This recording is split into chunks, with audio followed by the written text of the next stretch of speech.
Are you tired of getting stuck with pins, trying to read the small increments on a seam gauge, or perhaps burning your fingers with the metal of the easy hem? Then you're going to enjoy today's video. Hi, I'm Margaret from Let's Learn to Sew. And in today's video, I'm going to show you how to use the Clover Hot Ruler.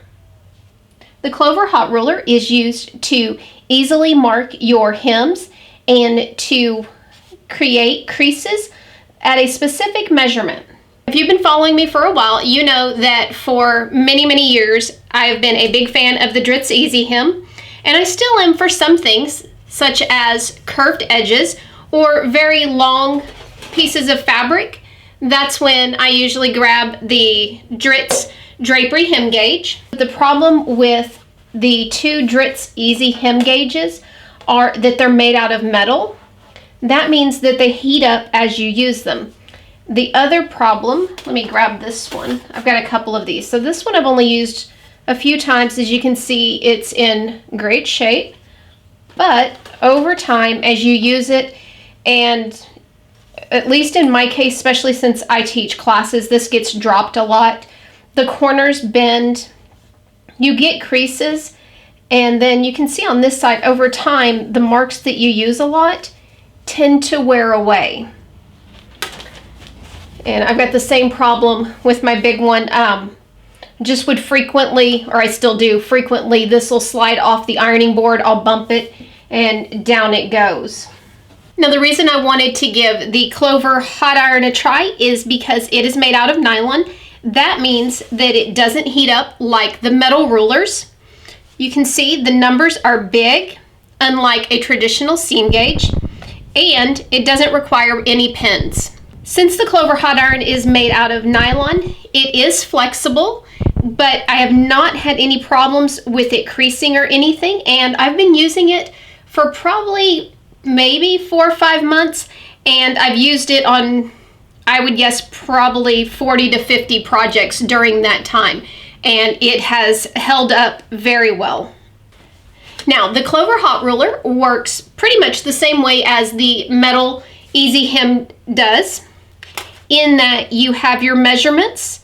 This side here goes up to 2 inches, and then this side goes up to, if you went all the way to the edge, to 10 inches. So you're going to find your measurement, fold your fabric, and press. I'll show you what I mean.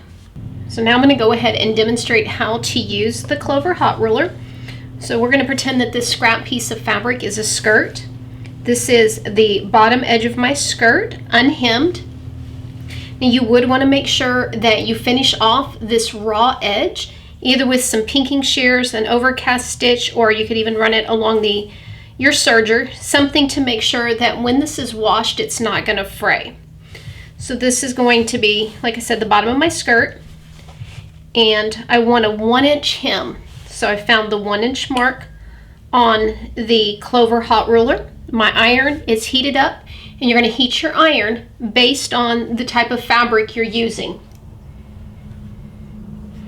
So I'm going to take that edge of my fabric, and I'm going to bring it up to that 1-inch mark. This is going to form, where this is folded up, that's going to be the bottom of that hem.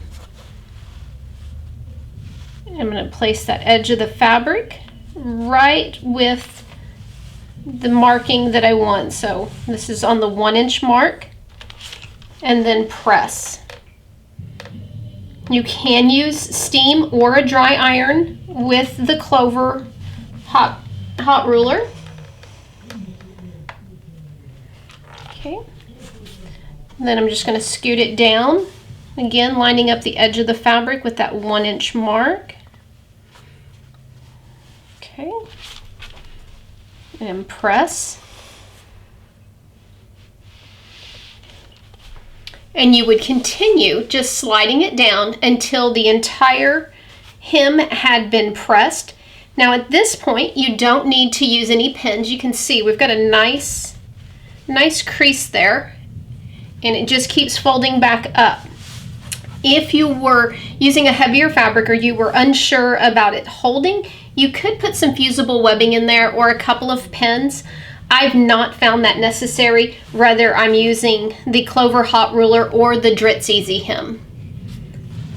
So once you've marked the entire distance of your hem, you would go ahead and once it's called for in your pattern, take it over to the sewing machine and stitch your hem into place. So that's how easy it is to use the Clover Hot Ruler. If you have any questions, let me know down in the comments section. If you enjoyed the video, please be sure to give us a like, and if you're not already a subscriber, hit the subscribe button. If you're looking for more sewing inspiration, be sure to visit letslearntosew.com.